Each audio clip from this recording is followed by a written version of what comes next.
Kenny has the night off. David Aldridge is here. Of course, he's here because it's the trade deadline day. That's right. Oh, and what a flurry of inactivity there was by mid-afternoon. So Paul George stays put, and Jimmy Butler stays put, and Jahlil Okafor stays put. Inexplicably, yes. Yeah, so, you got any theories? Why was the trigger not pulled on some of these deals and a lot of people were really hot and saying, yeah, this is going to happen? Well, look, I mean, if Indy's going to trade Paul George, they're not going to just give him away for like a couple of donuts, right? I mean, they want something back. What's for wrong real. with a couple of donuts? No, I'm sorry. That was too easy. You're right. That was too easy. I'm learning. Way to lob it up there for me. Hey, welcome to the team, baby. That was a Vince Carter lob right now. They wanted that first. They wanted the Brooklyn pick, you know. And I thought that was in play. Well, you hear different things about whether it was actually in play or not. I think if it was in play, they may have gotten something done. My guess is it probably was not. Everything I've been told is that Boston wants to be in this draft. They like this draft. They think they got a chance to get a transcendent player, a superstar level player in this draft. And with $30 million in cap room, they can add another superstar in free agency. So rather than get the one, they think they have a chance to get two. Did Chicago come close to Jimmy Butler moving? I don't think so, but it's odd to me because I heard they got a great offer from Atlanta, as well. But a lot of teams went in and tried to get him. I was a little surprised because they went ahead and traded Gibson and McDermott, which is basically a lot of their team that they have. Well, if you're going to do that, you might as well trade Jimmy Butler too and start all over again because you don't have much of a team left. You got 4 point guards now. Yeah, that deal with OKC is our Auto Trader player comparison. I love this deal for OKC. I love this deal. I'm a big Taj Gibson fan. I think McDermott is going to fit great with Westbrook, but like I've been saying for years, Taj Gibson to me, that's a great pickup. They didn't really give up anything to get him. So I love this deal for OKC. I agree. We got the word the other day, too, as you look at Taj Gibson.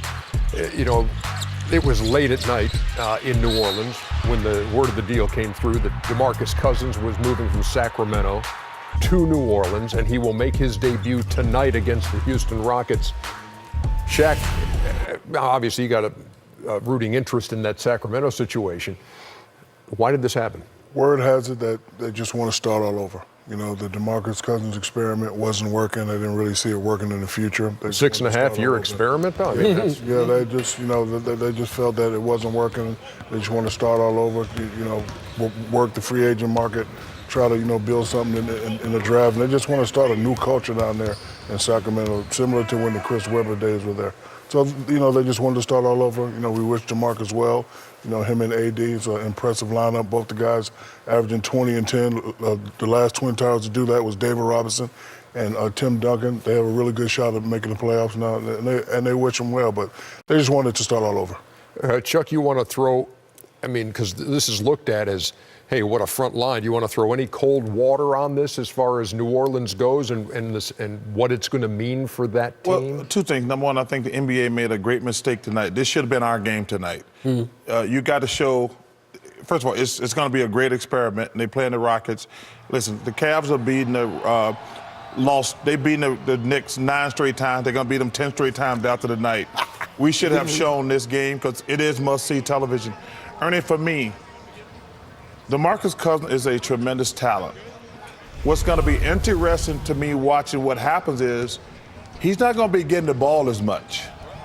So, and first of all, I hate putting myself in this situation, but when I got traded to Phoenix, like when you're on a team that's not very good, you get the ball a lot more. All the time. Every play. Yes, but when I got traded to Phoenix, I played with Dan Marley, Kevin Johnson, Serge Sabalos, Mark West. I could go and get rebound, and I was content. What's going to be very interesting for me for DeMarcus Cousins is he's not going to get 10 to 15 more touches, less touching he was getting in Sacramento. What is he going to bring to the table? Is he going to concentrate on defense? Is he going to rebound the ball? Because when you play with Anthony Davis, he needs the ball too. When you play with a Drew Holiday, he needs the ball too. That's what's going to be fascinating. Nobody has ever questioned DeMarcus Cousins' talent.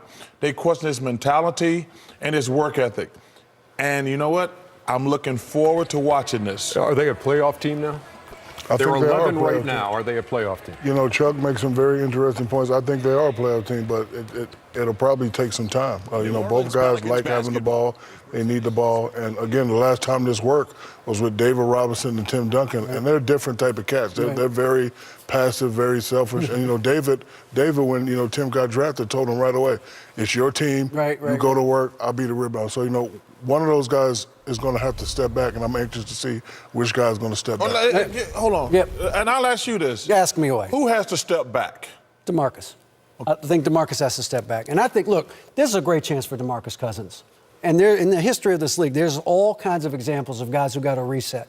You talk about Robert Parrish, supposed to be a malcontent in Golden State, he's in the Hall of Fame. You talk about Dennis Johnson, supposed to be a malcontent in Seattle, in the Hall of Fame. You talk about Latrell Sprewell choking his coach, then he goes to the Knicks and leads them to the finals. So there's all this history is replete with guys who take advantage of that second chance.